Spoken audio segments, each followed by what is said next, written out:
Hello student, या व्हिडिओमध्ये आपण 6th स्टँडर्डचा आपला जो force and types of force आहे ह्याचा हा सेकंड पार्ट आहे. बघा, फर्स्ट पार्टमध्ये आपण 3 फोर्सचे प्रकार बघितले: मस्क्युलर फोर्स, मेकॅनिकल फोर्स तसंच ग्रॅव्हिटेशनल फोर्स.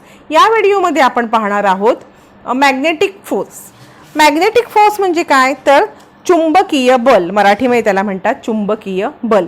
बघा, place a magnet on a table, take a big iron nail towards the magnet, it stick to the magnet. Now hold the magnet upright in the air away from a nail. What happen? म्हणजे बघा, आपण काय बघितलं last व्हिडिओमध्ये की एखादा object एका ठिकाणावरून दुसऱ्या ठिकाणी नेण्यासाठी आपल्याला फोर्सची गरज असते, बरोबर. आता इथे काय सांगितलेलं आहे की तुम्ही एक नेल घ्यायचा आहे, म्हणजे लोखंडी खिळा न्यायचा आहे, तो त्या मॅग्नेटच्या बाजूला ठेवायचा. काय होणार आहे, तो आपोआपच त्या मॅग्नेटला जाऊन चिकटणार आहे. मग त्यांनी एका ठिकाणाहून ती नेल किंवा तो खिळा एका ठिकाणाहून दुसऱ्या ठिकाणी कसा गेला, कोणतं फोर्स त्याला लागलं तर त्याच्यावरती मॅग्नेटिक फोर्स अप्लाय झालं होतं. कोणतं force? Magnetic force. The force extracted by a magnet is called magnetic force. The force exerted by a magnet is called magnetic force. म्हणजे मॅग्नेटमुळे लावल्या गेलेल्या फोर्सला मॅग्नेटिक फोर्स म्हणायचं आहे. बघा, आणि त्याला तुम्ही नेल चिकटलं मॅग्नेटला की तुम्ही तो असा उभा धरला, वर्टिकली जर एअरमध्ये धरला तरी ते नेल खाली पडणार नाही, त्याला ते चिटकवूनच राहणार आहे. बघा, आपण बऱ्याचशा वस्तूंमध्ये मॅग्नेटिक फोर्स यूज केलेला असतो. तुम्ही वॉलेट वगैरे यूज करत असाल बघा, तरी सुद्धा त्याच्या 2 मॅग्नेट असतात. एक साईडला एक लावायच्या लॉकला एक मॅग्नेट आणि एक त्या पर्सला मॅग्नेट असतं. ते आपोआप एकमेकाकडे अट्रॅक्ट होतात आणि बंद होतात. किंवा तुम्ही हेडफोन वापरता बघा, त्याचे 2 जे तुम्ही कानामध्ये बड घालता ते सुद्धा मॅग्नेटमध्ये असतात. जेव्हा आपण ते ठेवतो तेव्हा ते एकमेकाला चिकटतात. किंवा टॉय यूज करता, त्या टॉयमध्ये सुद्धा मॅग्नेटिक फोर्स यूज केलेला असतो. पहा, तसंच आपण काय बघणार आहोत, सेकंड आहे फ्रिक्शनल फोर्स. फ्रिक्शनल फोर्स म्हणजे काय, मराठीमध्ये त्याला घर्षण बल म्हणतात. When a carrom piece is flicked lightly, it slide over the carom board but stop at a certain distance.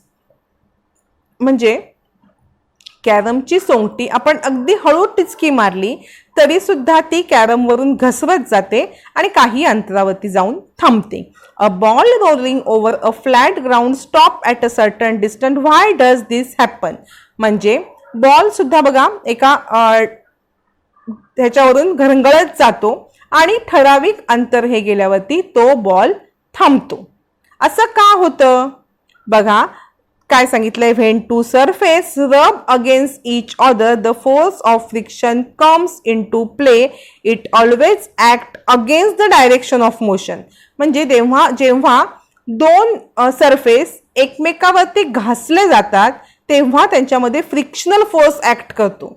बघा, आता कॅरम बोर्ड आहे, कॅरम बोर्डवरती सोंगटी घासली गेली, एकमेकावरती घासले गेले, त्याच्यामध्ये काय झालं, फ्रिक्शनल फोर्स तयार झाला and it always act against the direction of motion. म्हणजे फ्रिक्शनल फोर्स अप्लाय झाल्यावरती ती सोंगटी पूर्ण पुढे जाते का? नाही, कारण त्याच्यावरती जो फ्रिक्शनल फोर्स आहे तो नेहमी मोशनच्या अगेन्स्ट म्हणजे उलट्या डायरेक्शनला ऍक्ट करत असतो.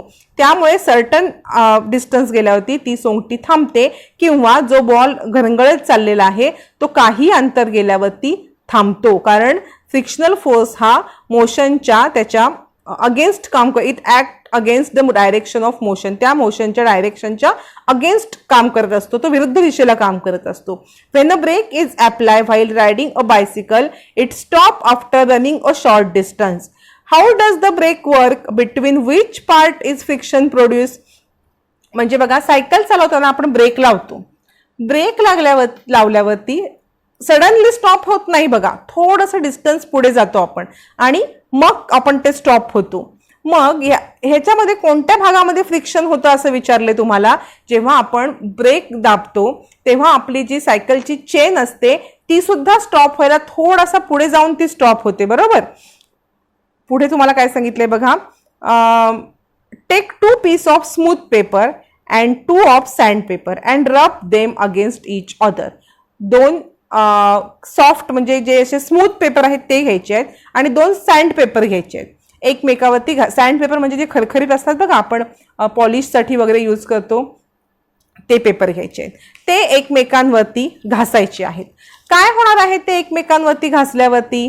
पहा, आपल्याला लक्षात येईल की smooth surface can be easily rub against each other because the force of friction between them is less, while the rough surface cannot be easily rubbed against each other because the force of friction between them is much greater. म्हणजे बघा, गुळगुळीत जे असतात soft ते एकमेकावर ते पटकन घासले जातात कारण त्यांच्यामध्ये फ्रिक्शन फोर्स हे कमी असतं, बरोबर आहे. पण जे सँड पेपर जसा खरखरीत असतो ना, ते एकमेकांवरती कॅनॉट बी इझिली रब म्हणजे पटकन घासू शकत नाहीत ते एकमेकांवरती.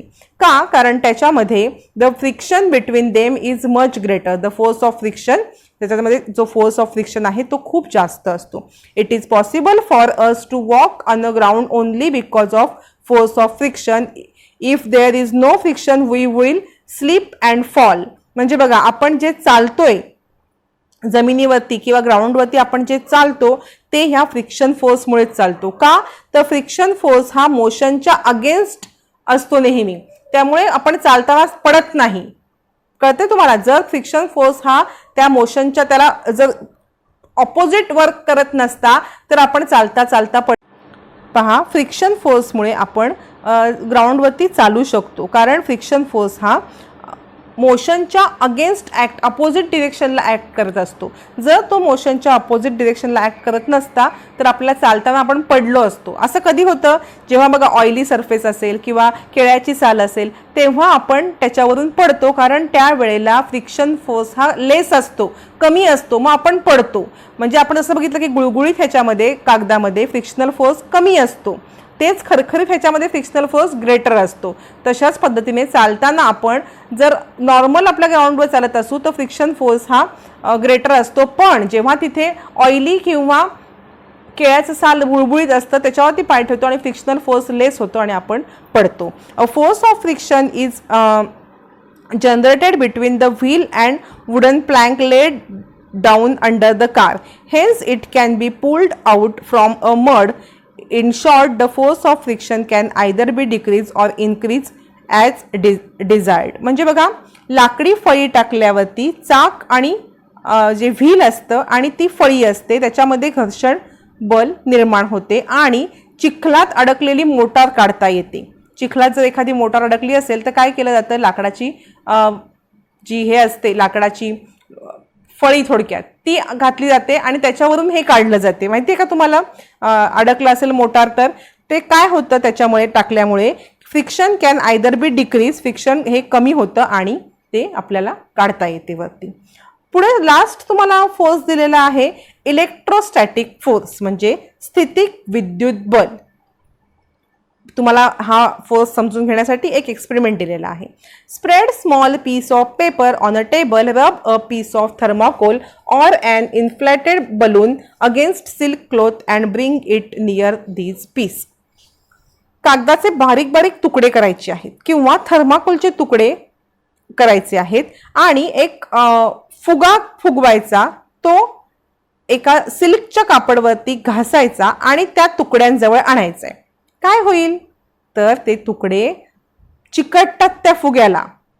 दुसरं बघा, रब अ प्लास्टिक कोंब. हा तुम्ही एक्सपेरिमेंट घरी करून बघू शकता.